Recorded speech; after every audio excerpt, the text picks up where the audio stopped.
Contentos. Qué alegría, ¿no? Tener al pastor Diego Galván, ¿no? Saben que yo estuve en su iglesia ahora hace un mes atrás, estuve en Casa Grande, ahora cambiamos, ¿no? Él vino para acá, pero es una alegría. Cuando Gaby contaba su testimonio, yo me acordaba, cuando yo lo conocí hace unos años atrás, tenía una muy mala actitud. Very bad attitude, ¿no? Tenía una muy mala actitud, Pero, ¿sabés qué es lo bueno? Su papá y su mamá se pararon para Dios. Le dijeron, querido, la voluntad de Dios de la puerta de la casa para adentro. Y la voluntad tuya de la puerta de la casa para afuera, ¿no? Se paró en la voluntad de Dios y hoy tienen a sus hijos salvos, Rebe, que es su hermana, se casó con un ninja que está en Prescott, practica ninjutsu. No, mentira, va a la iglesia, es un hermano de allá, ¿no? Se casó con un hermano de Prescott y los otros dos están con ellos en Casa Grande. Pero qué decirte que realmente son un gran testimonio, un gran ejemplo para aquellos que no los conocen. El pastor Diego Galván, entre las últimas iglesias, él estuvo pastoreando en Tijuana. Si sabés de Tijuana, es una de las ciudades más violentas del mundo, ¿no? Donde uno de los lugares donde más secuestros hay, donde el narco prácticamente gobierna la ciudad. En el medio de las balas, ahí el pastor estuvo predicando la palabra de Dios, levantó una iglesia enorme, plantaron obras, de ahí se fue a asistir al pastor Scott Lamb. ¿Cuántos lo conocen al pastor Lamb? De Las Vegas. Él fue su asistente 4 años allí con el pastor Scott Lamb y después de ahí fue a Casa Grande. Está haciendo una obra increíble, ya plantaron 2 obras, su iglesia sigue creciendo, terminaron de pagar el edificio, ya es completamente de ellos, ¿no? Tiene una tremenda obra allí, está haciendo una tremenda obra de Dios para nosotros y realmente es un ánimo y realmente una alegría tenerlo con nosotros, aunque sea una noche. Esta vez pudo venir con Gaby, que yo le dije, Gaby, cuando vos pruebes el asado argentino, olvídate, se acabó, tu vida cambió para siempre, le dije, ¿no? ¿Qué Uruguay ni qué Uruguay? Le dije, vos vení acá y vas a ver lo que es bueno. Y me hizo caso y acá está, Entonces, vamos a recibir al pastor Diego Galván con un fuerte aplauso en esta noche. Ven Argentina, vamos, aleluya.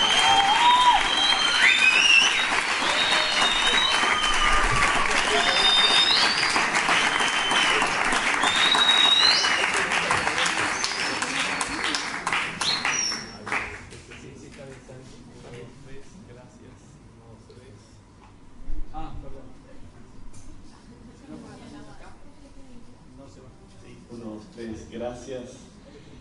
Es un tremendo privilegio estar aquí, amén, con esta hermosa iglesia.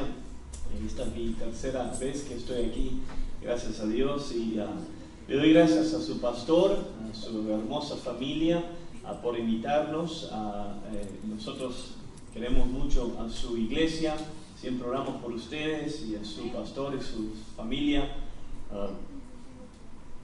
Cada vez que tienen la oportunidad de estar en Estados Unidos, ellos saben bien que pueden ir a casa y se sienten como familia y es lindo servir a Dios. ¿Cuánto dicen amén? Amén. Eso lo del asado todavía está que decir, ¿ok? O sea que vamos a ver eso vamos a ver, ¿ok?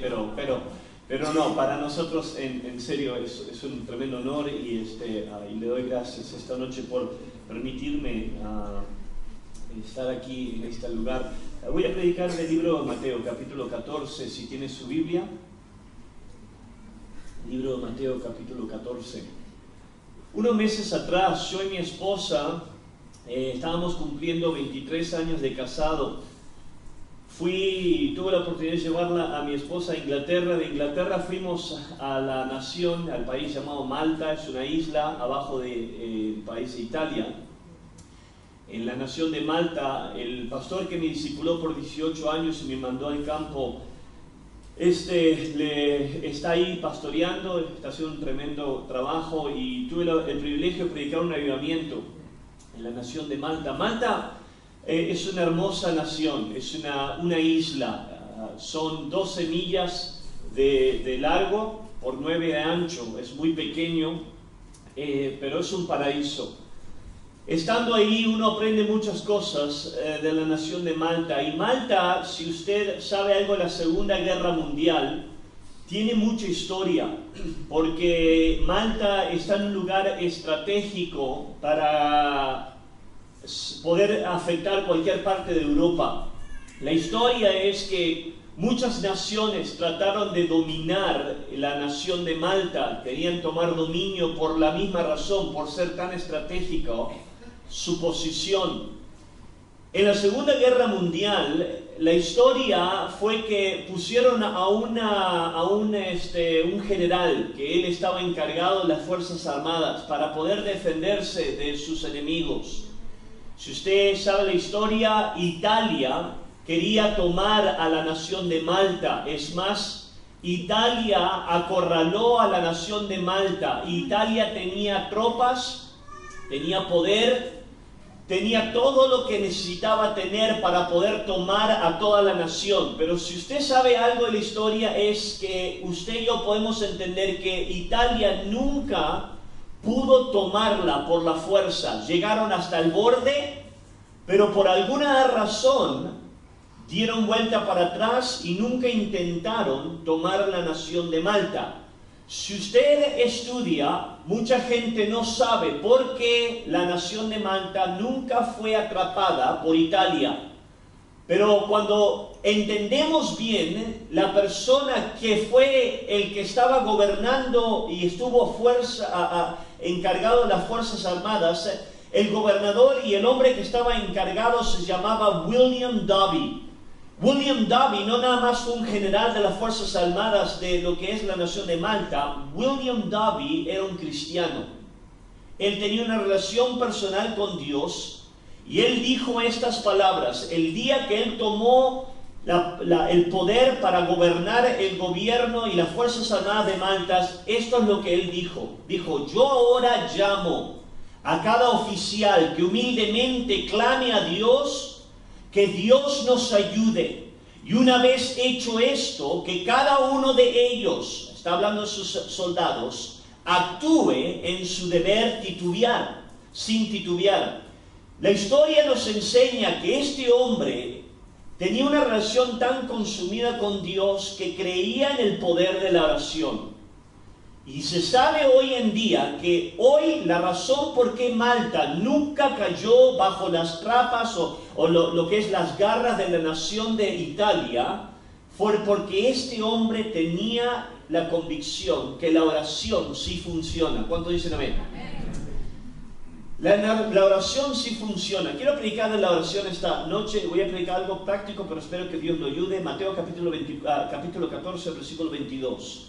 La Biblia dice: enseguida Jesús hizo a sus discípulos entrar en la barca e ir delante de él a la otra ribera.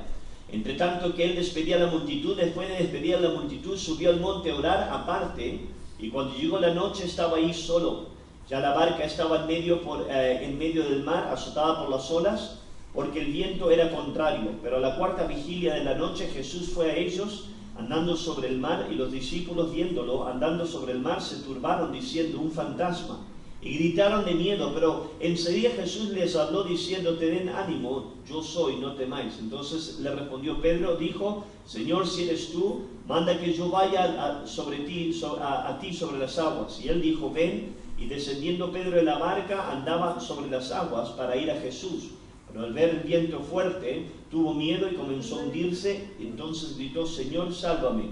Y al momento Jesús, extendiendo la mano, lo sostuvo y le dijo: hombre de poca fe, ¿por qué dudaste? En cuanto ellos subieron a la barca, se calmó el viento. Entonces los que estaban en la barca se acercaron y lo adoraron, diciendo: verdaderamente eres el Hijo de Dios. Padre, te damos gracias, Señor, una vez más esta noche por estar en este lugar. Te doy gracias por el privilegio de estar en este púlpito y predicar tu palabra. Dios, unge mis labios, ayúdame a comunicar tu corazón esta noche. Dios, si hay alguien en este lugar que no te conoce, sálvalos por tu gracia, Dios, y te pido por tu iglesia que tú retes nuestros corazones. Señor, ayúdanos a salir de este lugar cambiados. Te lo pido en el nombre de Jesús.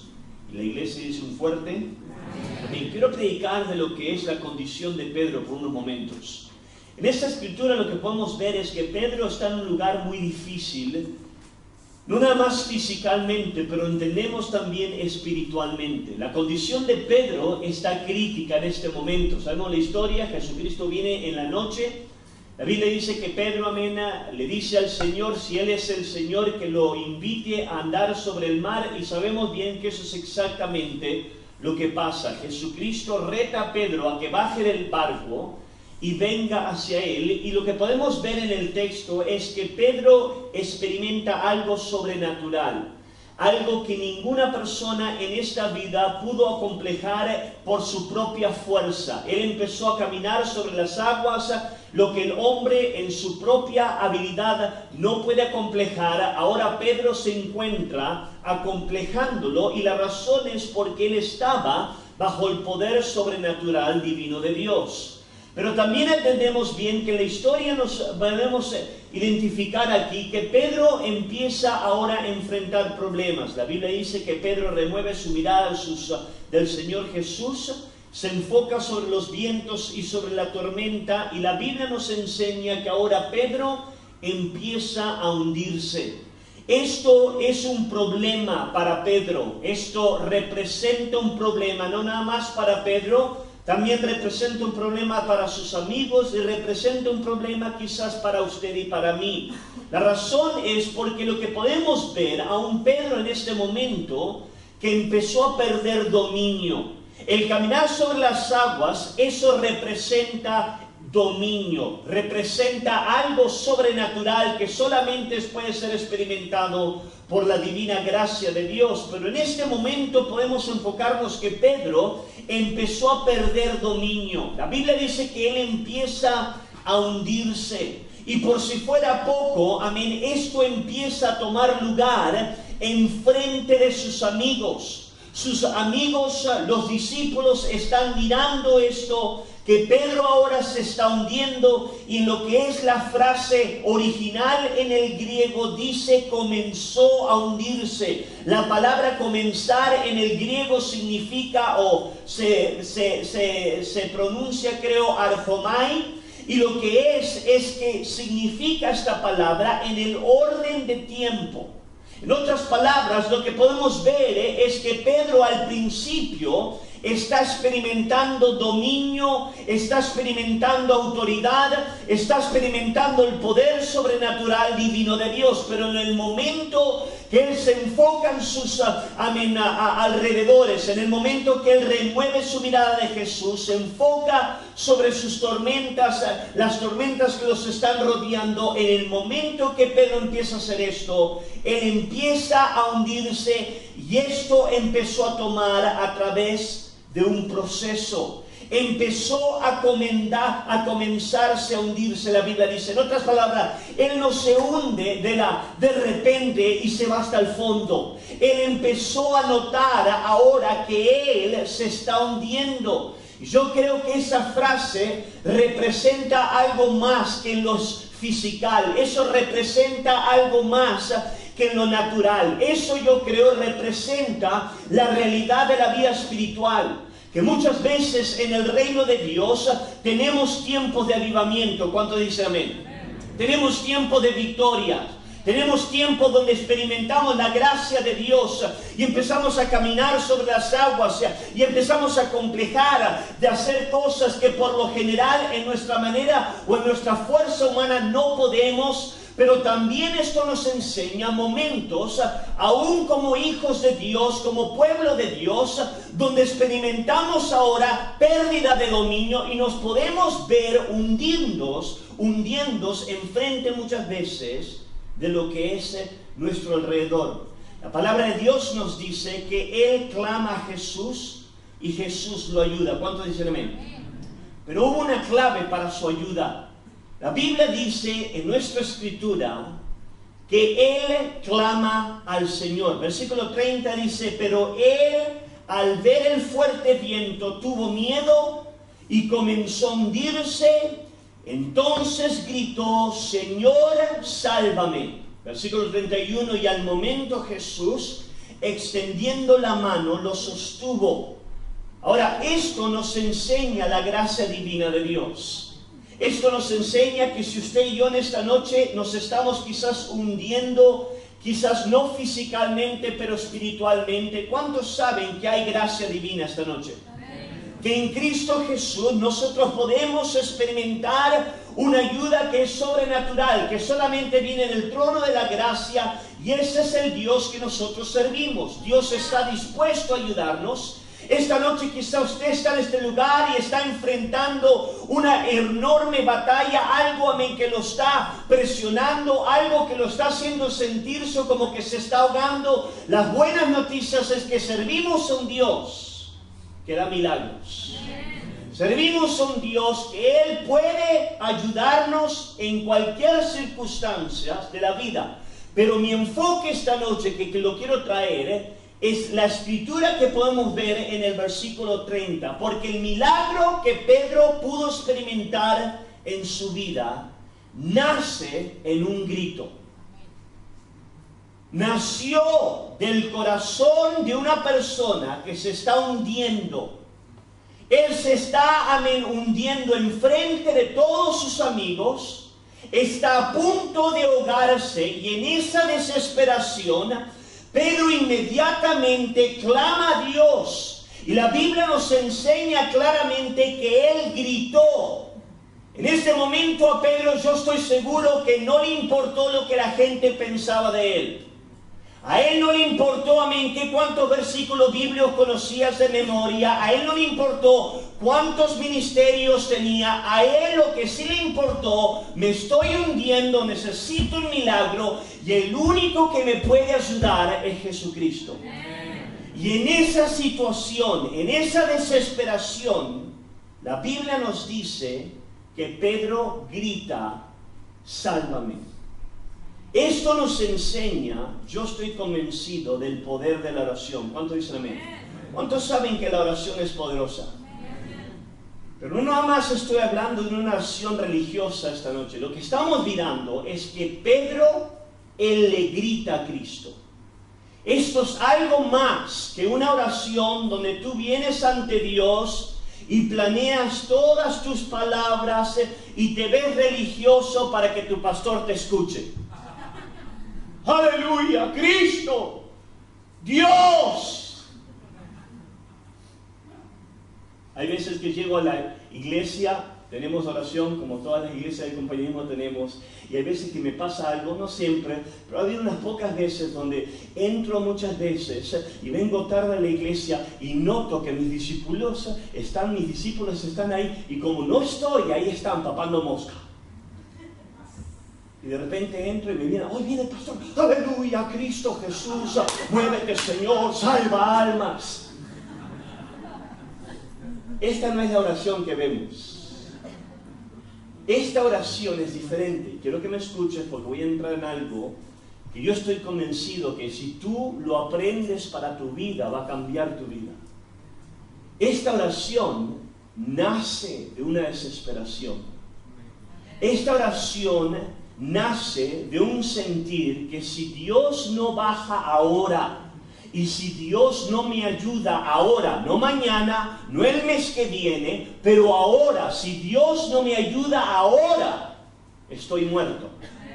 Y en ese sentir, en esa circunstancia, en esa revelación, vemos que Pedro clama, y la Biblia dice grita. Y cuando estudiamos la Biblia, amado, esto nos enseña un hermoso ejemplo del poder de la oración. Porque muchas veces cuando hablamos de la oración y somos cristianos por un largo tiempo, muchas veces sabemos todo lo que se refiere al respecto de la oración. Y cuando escuchamos un sermón de la oración, decimos: oh, que ya sé, yo oro. No, escúchame. Eso es mucho más que nada más venir y chequear, amén, tu boleto que estás en la oración. Esto es mucho más que estar físicamente. Ves, tú y yo podemos venir a la hora de oración, estar físicamente en la asamblea y estar completamente desconectado de tocar el trono de gracia. Y en nuestro texto lo que vemos es la desesperación y lo que es, yo creo, el hambre de un hombre, estar conectado con Cristo Jesús. Y cuando estudiamos la Biblia podemos ver un patrón de esto. Cuando estudiamos la palabra de Dios y hacemos un estudio de la oración, y no nada más de la oración, pero de oraciones que fueron desesperadas ante Dios, de personas que se encontraron en un cruce de la vida, donde llegaron a un punto donde clamaron a Dios, y porque pudieron clamar a Dios, su vida completamente cambió. Lucas capítulo 23. Sabemos bien la historia de Jesús. Él está colgado en la cruz. La Biblia nos dice que hay unos ladrones alrededor de Jesús, a un lado, derecha e izquierda. Sabemos bien que uno de ellos empieza a burlarse de Jesús, pero el otro le dice unas palabras poderosas a Jesús en Lucas 23. La Biblia nos enseña que él le dice a Jesús en el versículo 42, y le dijo a Jesús: acuérdate de mí cuando vengas en tu reino. Sabemos bien que aquí está este ladrón. Él está pagando por su culpa y su pecado. Él está a unos segundos, quizás minutos, de la eternidad sin Dios. Él se está muriendo, se está desangrando en la cruz, y sabemos bien que antes de morir, uno de estos ladrones le pide a Jesús que se acuerde de él cuando venga en su reino. Y podemos ver que en el próximo versículo 43, entonces Jesús le dijo: de cierto te digo que hoy estarás conmigo en el paraíso. Ahora, eso es poderoso. ¿Cuánto dicen amén? Porque aquí estás en la cruz. Estás a unos minutos de tu, eternidad sin Dios. Mi hijo, en su testimonio, nos comentó que cuando estaba en su pecado y tuvo una sobredosis de drogas, clamó a Dios. Esto es lo que está pasando aquí. Aquí está un ladrón, él es culpable, él merece lo que está pasando en la cruz. Jesús no, pero él sí lo merece. Y en esa circunstancia, la Biblia dice que él le dice a Jesús: Señor, acuérdate. Y esa oración le cambió el destino a este hombre. ¿Por qué? Porque Jesús le dice: hoy vas a estar conmigo. ¿Cuántos saben que Jesús no miente? Si Dios te dice hoy, es hoy. No mañana, no hoy. Hay veces, ¿cuándo vas a hacer esto, hermano? Hoy, pastor, hoy. Y te sigue diciendo hoy hasta el año que viene.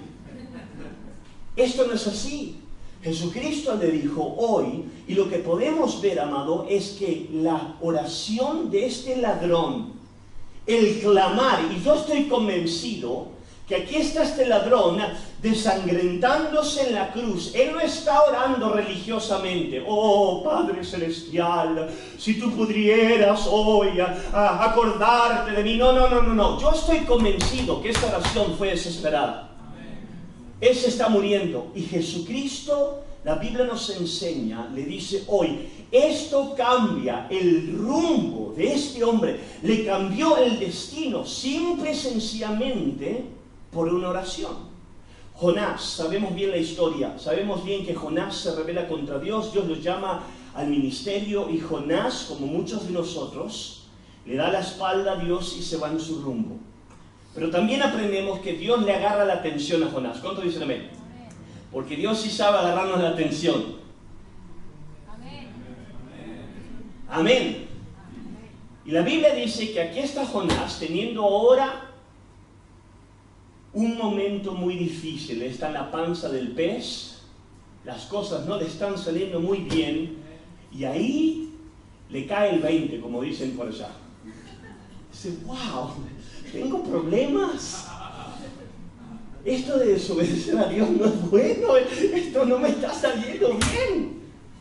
Y adentro de la panza del pez, fíjate lo que dice en Jonás 2, versículo 1. Entonces oró Jonás a Jehová, su Dios, desde el vientre del pez, y dijo: invoqué en mi angustia a Jehová, y él me oyó, y desde el seno del Seol clamé, y mi voz oíste.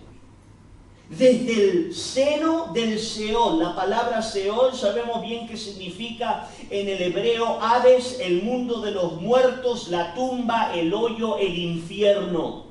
Aquí está Jonás en su desobediencia por sus tranzas y sus cosas que hizo contra Dios.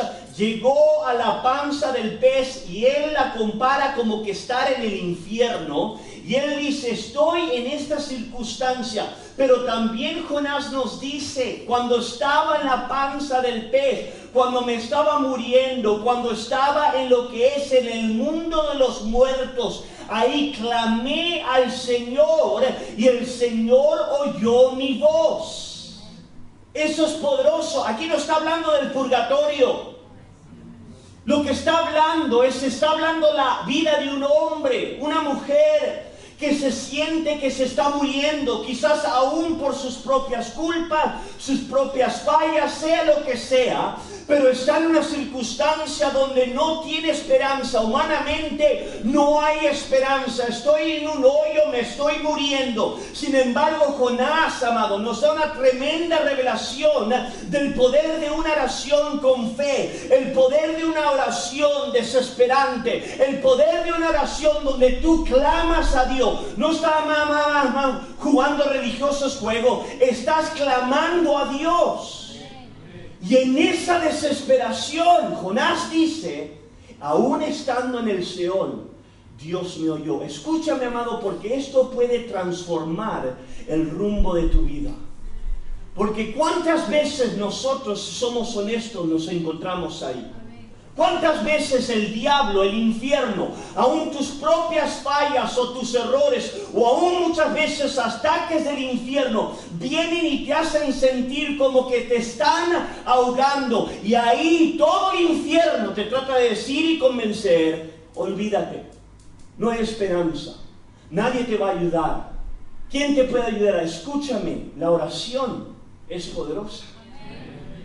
Y en los momentos más oscuros de tu vida, si tú vinieras ante los atrios del Señor, como en Segunda de Reyes 20, vemos la historia de un hombre, Ezequías. Él cae enfermo, la Biblia nos dice, el profeta mandado por Dios, le dice en el versículo 1 de Segunda de Reyes 20, ordena tu casa porque vas a morir, ya no vivirás. Entonces él volvió su rostro a la pared, oró así a Jehová y dijo, te ruego, Jehová, te ruego que hagas memoria de lo que he andado, de que he andado fielmente delante de ti y con corazón íntegro, que he hecho las cosas que te agradan. Y Ezequías lloró amargamente. Versículo 4, entonces, y antes que Isaías saliera de la mitad del patio, le habló Jehová a Isaías y le dijo, vuélvete y dile a Ezequías, príncipe de mi pueblo, así dice Jehová, el Dios de David tu padre, he oído tu oración, he visto tus lágrimas y voy a sanarte. Dentro de 3 días subirás a la casa de Jehová. Eso es poderoso.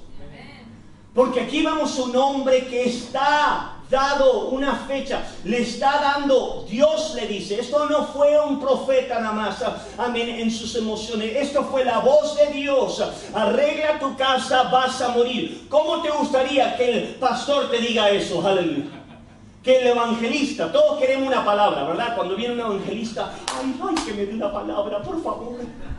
Y venimos y nos ponemos a orar y te acercas más al evangelista y le haces así con los ojitos para que te diga, dame una palabra de profecía.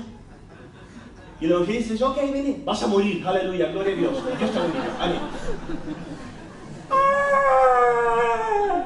Te reprendo, diablo, eso no es Dios, eso era Dios. Vas a morir. ¿Y qué fue lo que hizo Ezequías? ¿Se amargó contra el compañerismo en la iglesia y aventó al pastor por un tubo? No. Se puso a orar. ¿Sabes por qué? Porque yo estoy convencido que Ezequías entendía algo. Si Dios no me ayuda aquí, voy a morir. Y la Biblia dice que él lloró amargamente. Esta palabra es muy interesante porque no está hablando de una emoción nada más. Está hablando sí de una emoción que sale de lo interno de una persona que está completamente contra la pared. Mi hijo dio un testimonio. Cuando mi hijo había resbalado, si tú eres padre y tienes hijos que han resbalado, tú puedes identificarte con esto, no es nada fácil. Muchas veces el diablo nos golpeaba, nos mentía, Muchas veces mi esposa se despertaba en la medianoche desesperada. Tu hijo está afuera, en el mundo, sabes bien que está en drogas, está haciendo las cosas malas, sabes bien que hay un diablo. Y la frustración de un padre tener un hijo o una hija que se fue al mundo y te sientes tan limitado porque hay cosas que no puedes hacer. Cuando tus hijos tienen 2, 3 años, ahora ven, sirve a Dios, y si no te pones... Pero cuando tus hijos ya son grandes y hacen lo que ellos quieren, eso te rompe el corazón como padre. Pero una de las cosas que siempre nosotros nos decíamos, nosotros no podemos hacer mucho por Gabriel, pero una cosa sí podemos hacer. Podemos orar. Y eso, escúchame, eso, hay tanta gente que muchas veces aún en la casa de Dios se amarga. Es que Dios no me ayuda, pastor. Si muchas veces tornaríamos esa amargura y la canalizaríamos correctamente y la traeríamos al altar y aprendiéramos que la oración no es nada más cuando todo te sale bien, que la oración es mucho más que una emoción, que la oración es tú venir ante los atrios de Dios, es tú sentirte como un Pedro, hundiéndote, aun cuando todos tus amigos te están mirando y tú sabes bien que no tienes dominio. Pero escúchame, Pedro encontró algo sobrenatural esa tarde, y eso fue el poder de la oración. No fue una oración de 45 minutos, aunque no estoy en contra de oraciones de 45 minutos, pero espero que me entienda lo que te estoy diciendo, que es mucho más que algo religioso. Darse del corazón, es una oración de desesperación, donde tú entiendes, solamente Dios me puede ayudar. Y cuando tú entiendes eso, cosas pasan. Estaba leyendo un artículo sobre una persona llamada Marcos Loisac. Marcos Loisac es el gerente de una compañía en Estados Unidos de demolición. Su compañía lo que hace, va a edificios grandes y les pagan para ellos poner dinamita y traer los edificios, bajarlos. No sé si alguna vez usted ha visto esto, donde van a tener que tirar un viejo edificio, está alto y tienen que traerlo en el centro. ¿Cómo van a traerlo? Entonces ponen dinamita y no sé si lo han visto, que de repente ponen la dinamita y baja, ¿ok? Cae todo. Y una vuelta una persona le dijo: ¿cómo tú sabes qué tanta dinamita tienes que poner a cada edificio? ¿Cuántos palos de dinamitas tú tienes que poner para traer un edificio grande? Y me encantó la respuesta de este hombre. Él dijo: no es el tanto, sino es donde tú pones la dinamita.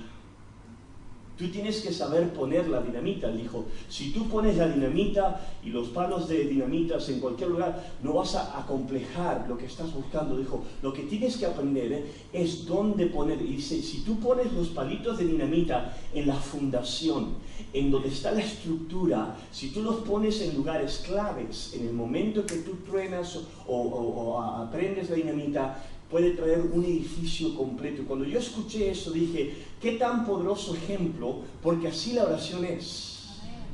No nada más, pero es orar.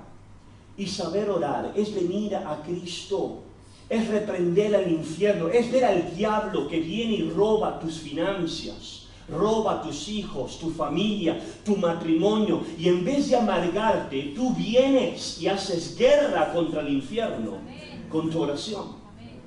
Y empiezas a entender bien que la oración es mucho más que un hecho religioso, es algo crucial. Y quiero cerrar con esto.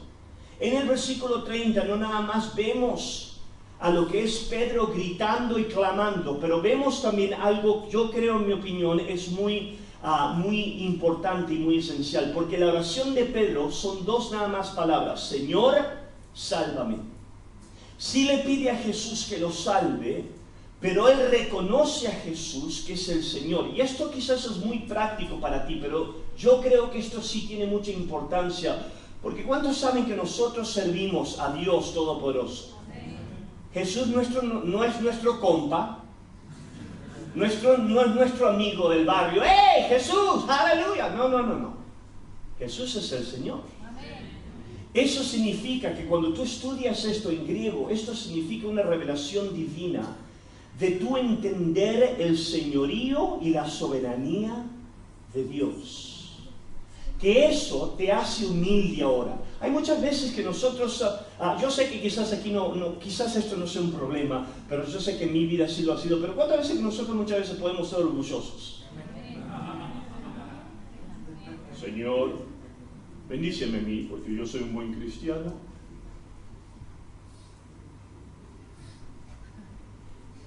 Señor, sálvame.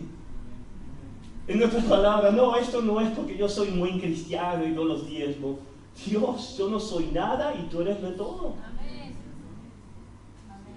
Señor, no compa Jesús, es el Señor. Tú le estás orando al Señor. Amén. No te olvides. No, pero yo tengo ministerio, no importa. Es el Señor. Amén. Dígame a mí, no, voy a seguir con este tema. Aleluya.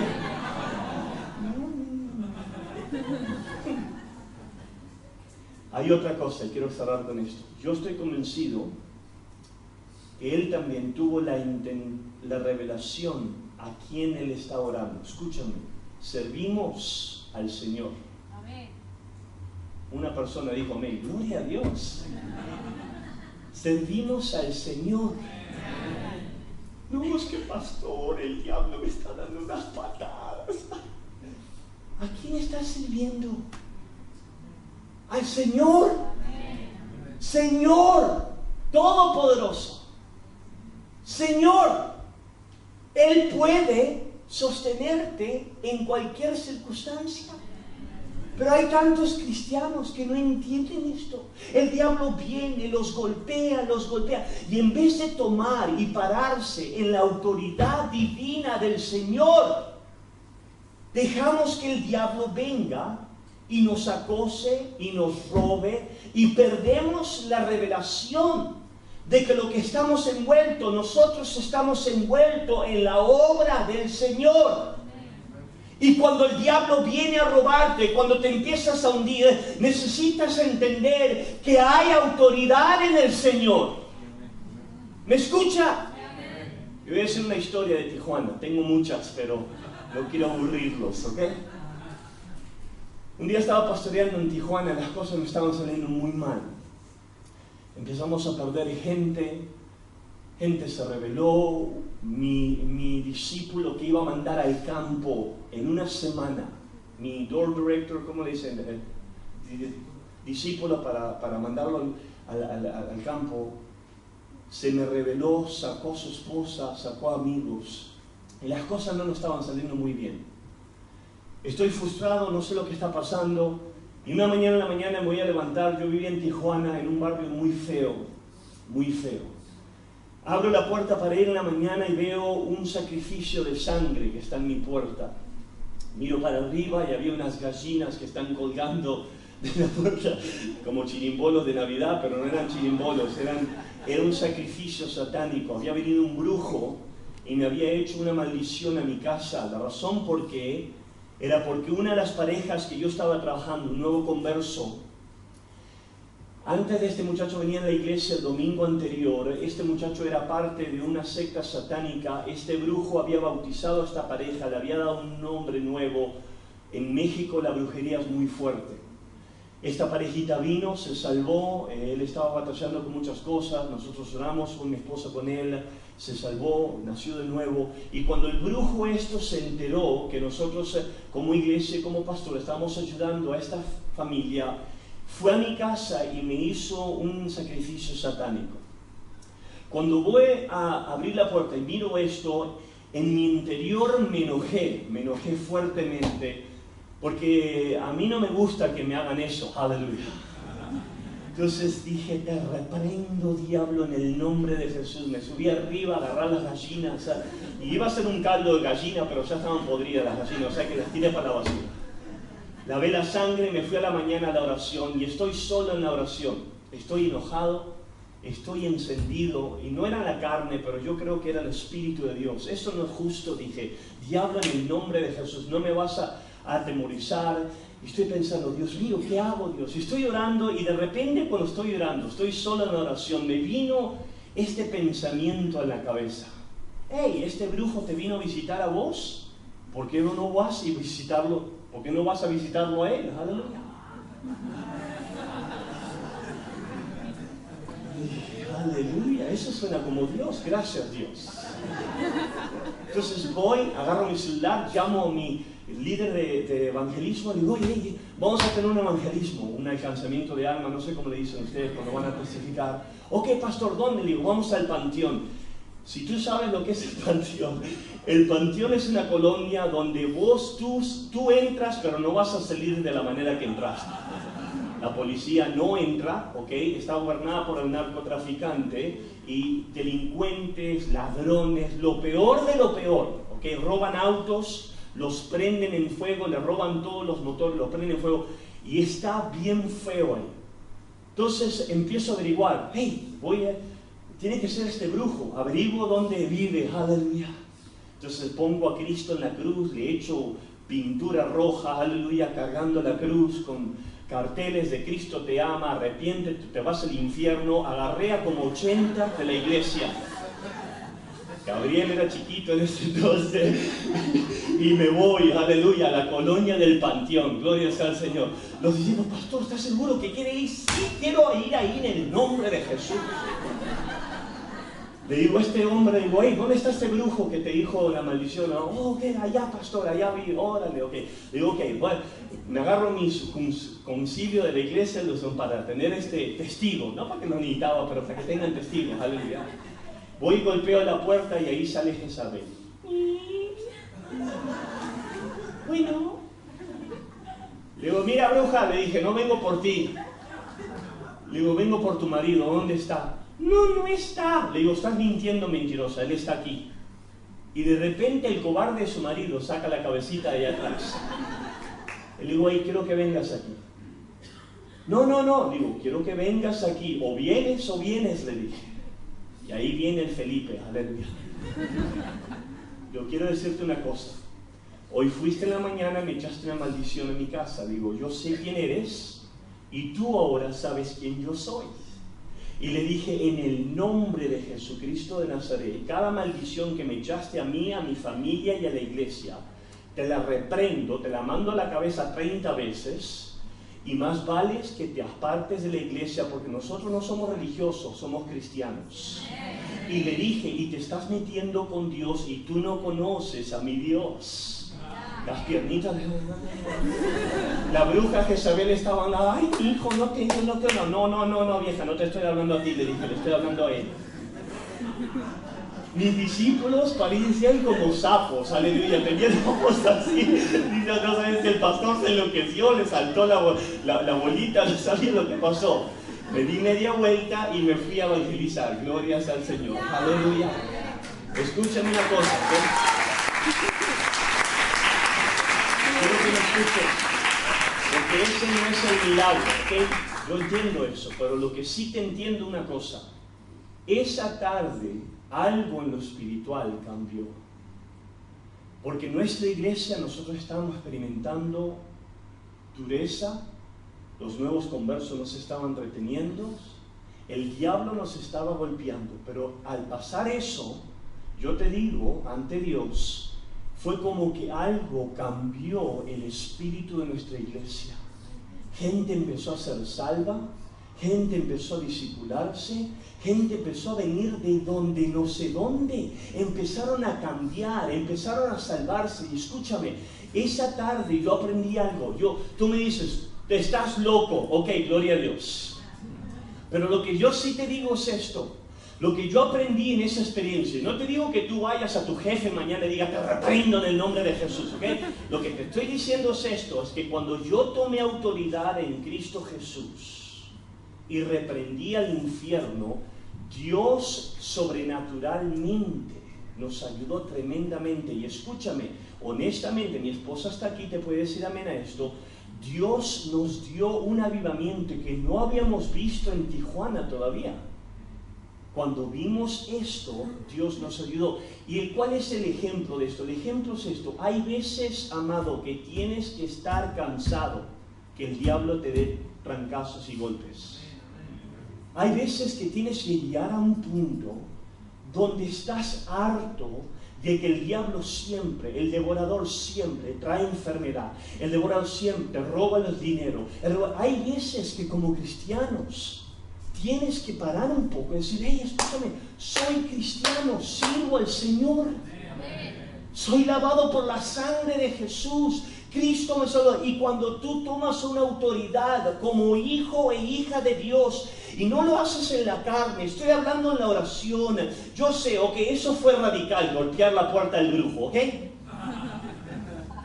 Pero lo que sí te digo es que hay veces como cristiano tienes que golpear las puertas del infierno.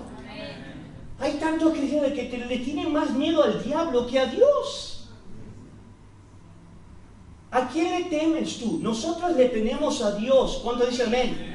Servimos al Señor, y cuando tú, amén, entiendes esa autoridad, cosas cambian para lo bueno. ¿Por qué? Porque nuestro texto, la Biblia nos dice que Jesús, cuando escuchó el grito de Pedro, sostuvo a Pedro. Esa palabra sostener es tremenda. Hay tantas veces que en la cristiandad te sientes agobiado o hundiéndote en tus problemas. Escúchame, Cristo tiene el poder para sostenerte.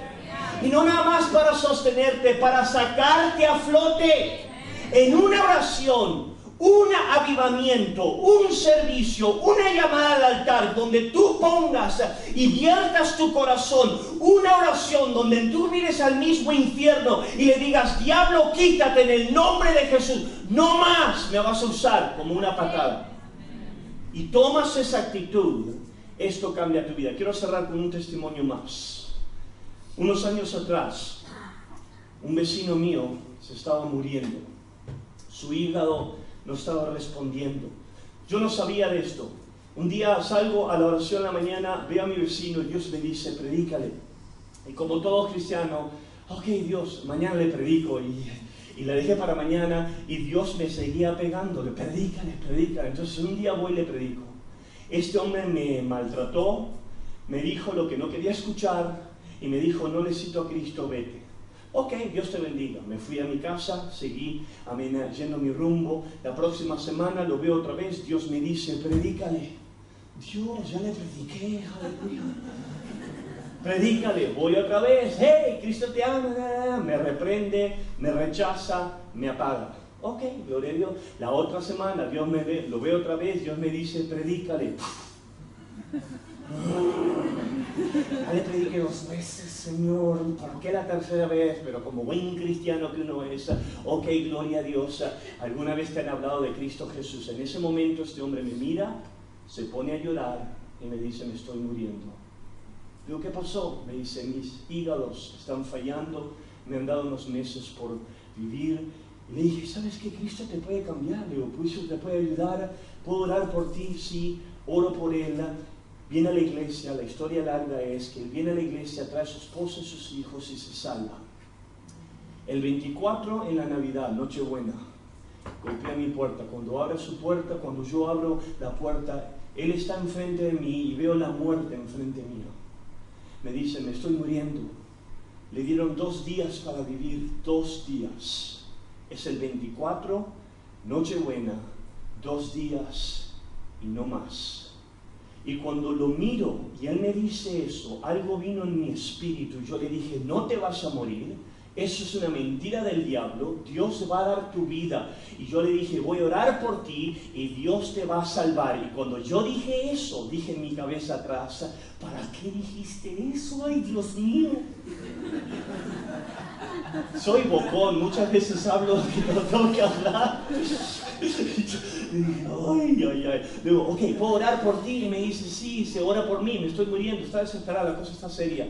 Y yo estoy orando por él, y no nada más estoy orando por él, estoy orando por mí. Dios mío, ¿para qué fui bocón? Por favor, dale el milagro. Le dije que lo vas a salvar.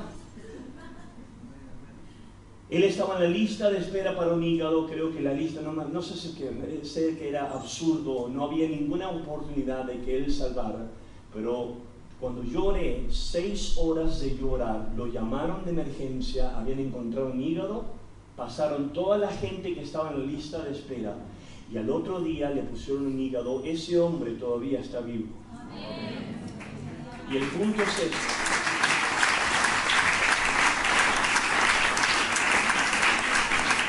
Cuando tú oras con fe, cuando tú oras desesperadamente, cuando tú bajas al cielo a donde tú vives y gritas, y no estoy hablando emocional, estoy hablando en tu espíritu.